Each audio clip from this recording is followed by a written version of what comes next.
आम का भुरकस निकल गया लेकिन मईशत फिर भी ना संभल सकी। पाकिस्तानी मईशत पर नजर रखने वाले माहिरीन का कहना है कि सियासी खींचातानी ने अगर इसको ट्रैक पर से ना उतारा तो इसकी बहाली के जो समरात हैं वो आवाम को मिलना शुरू हो जाएंगे। इस वक्त सूरत हाल ये है कि अशिया खुरनोश की जो कीमतें हैं वो कुव्वत खरीद से बाहर है। IMF पैकेज का क्या बनेगा किसी को कुछ मालूम नहीं। डॉलर एक बार फिर मुस्तहकम हो रहा है जबकि रुपए की कदर दिन ब दिन गिरती जा रही है। ज़र मुबादला के ज़खायर की अगर बात करें तो 8 साल की कम तरीन सतह पर आ गए। लेकिन इस सब के बावजूद वजीर खजाना इसहाक डार साहब अभी भी पुरुमीद बल्कि अपने बात पर कायम हैं कि पाकिस्तान डिफॉल्ट भी नहीं करेगा और ये भी कहते हैं कि 30 जून तक मुआशी बहाली की सतह पर भी आ जाएगा।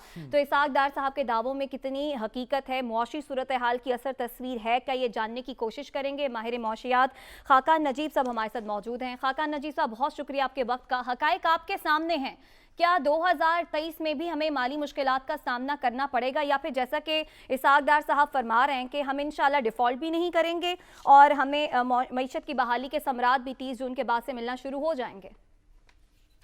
रुबाब, thank you for having me on your show. देखें, समझने की ज़रूरत है कि जो इस वक्त कॉन्स्टलेशन है वो इतनी मुश्किल है, शायद पाकिस्तान ने कभी ये कॉन्स्टलेशन फेस नहीं की।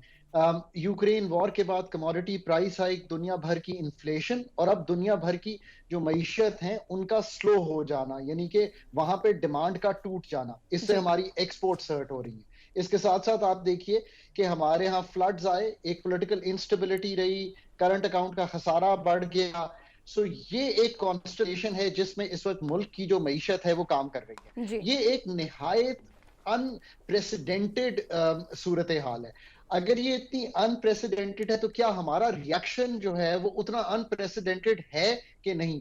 मेरा ख्याल है कि हमारी मईशत जहां आज खड़ी हो गई है, जिसमें $5.5 अरब के रिजर्व्स रह गए हैं, जिसमें एक्सपोर्ट्स फॉलिंग हैं, जिसमें रेमिटेंसेस बिकॉज इंटरबैंक और ओपन मार्केट का रेट बढ़ गया है, और इस सब की जो कलीदी वजह शॉर्ट टर्म में है, लॉन्ग टर्म चैलेंजेस अलहदा, वो है IMF की 2 दफा डिले। हम पहले 7वां और 8वां रिव्यू डिले करते आए और हमने अपना जो फॉरेन एक्सचेंज रिजर्व्स हैं, आप नाजरीन के लिए ये रखिए सामने कि यही रिजर्व्स $18 अरब पे थे दिसंबर 2021 में।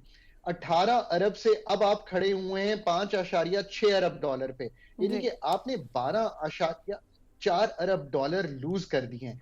सेकंड डिले अब हो रहा है 3 नवंबर से, आज 6 जनवरी में हम खड़े हैं। हम्म। पाकिस्तान की मईशत में, जिसमें एक बैलेंस ऑफ पेमेंट्स यानी कि जो बैरूनी खसारे हैं उनका एक चैलेंज बन रहा हो, IMF के अलावा शॉर्ट टर्म में कोई लेंडर आपको पैसे नहीं देगा। हम्म। आपने फ्रेंडली कंट्रीज के साथ कोशिश की है, वो भी यही कह रही हैं कि आप IMF के साथ चल पड़ें तो हम सर ये आपको भी बताइए फंड कर देंगे।